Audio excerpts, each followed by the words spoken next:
ઘોરાડ વિસ્તાર આવેલો છે, ઘોરાડ અભયારણ્ય કહેવાય છે.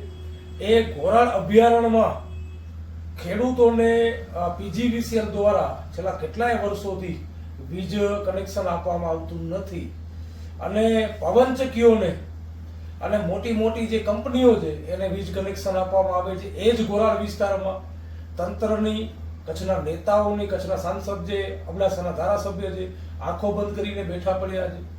આનો ભોગ અબડાસા જે ઘોરાડ અભયારણ્ય છે, જે ખેડૂતો આવે છે, ભોગ બની રહ્યા છે. અને વર્ષોથી, આજથી 7-8 વર્ષ પહેલા કલેક્ટરે પણ એક કંપનીને અબડાસામાં જ નોટિસ ફટકારેલી અને સુપ્રીમ કોર્ટે ક્લિયર કટ કીધેલું છે એમના જજમેન્ટમાં કે ભાઈ તાત્કાલિક ધોરણે વહેલી તકે જે વીજ પોલ લાગેલા છે એમને અંડરગ્રાઉન્ડ કરવામાં આવે. છતાંય આજ દિવસ સુધી અંડરગ્રાઉન્ડ કરવામાં આવ્યા નથી અને એમને એમ વીજ પોલ પડ્યા છે. જે ઘોરાડ 40ની સંખ્યા હતી, આ કંપનીઓ, ખાનગી કંપનીઓ અને પવનચક્કીઓના કારણે, એમના કારણે જ 40માંથી માત્ર 2 થી 4 ઘોરાડ વધ્યા છે.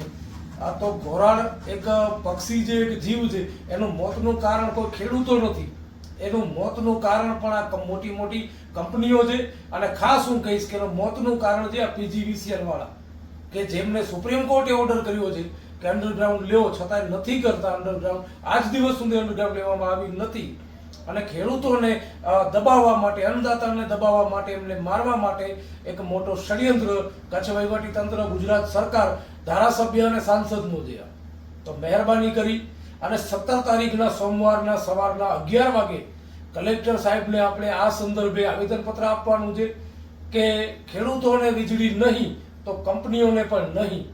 ખેડૂતોને વીજળી મળે એના માટેનું આવેદનપત્ર છે. માત્ર કલેક્ટર સાહેબને આપણે 15 દિવસનો સમય આપશું. જો 15 દિવસની અંદર કલેક્ટર દ્વારા કોઈ જાતનો નિર્ણય લેવામાં આવ્યો નહીં અને ખેડૂતોને વીજળી આપવામાં આવી નહીં તો આજ નલિયા હાઈવે, અબડાસાનો મુખ્ય હાઈવે છે, એ બંધ કરવામાં આવશે. માટે આપ સૌને વિનંતી છે કે ખેડૂતો માટે, અન્નદાતા માટે, તમામ સમાજના ખેડૂતો 17 તારીખના સવારના 11 વાગે ભુજ કલેક્ટર ઓફિસ આગળ આપ સૌ હાજરી આપજો. હું તમારી સાથે જ છું અને જ્યાં સુધી ખેડૂતોને વીજ કનેક્શન નહીં મળે ત્યાં સુધી આપણે આ લડતને ચાલુ રાખશું. આપે જોયું છે હાલ અબડાસામાં જેટલી પણ મુદ્દાઓ ઉપર લડત લડ્યા બધામાં સક્સેસ ગયા છીએ. તો ગેરંટી આપું છું, ખેડૂતોને વીજ કનેક્શન અપાવવું એ જવાબદારી હવે લખન ધુવાની છે.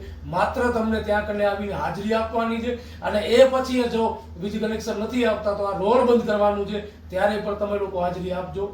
આ મુદ્દો અન્નદાતાઓનો છે, ખેડૂતોનો છે. માટે સૌથી વધારે અલગ અલગ સમાજના આગેવાનો, કિસાન સંઘ છે, ખેડૂતો છે, તમામ લોકો ભુજમાં હાજરી આપો કલેક્ટર ઓફિસની અંદર 17 તારીખ સોમવારના સવારના 11 વાગે.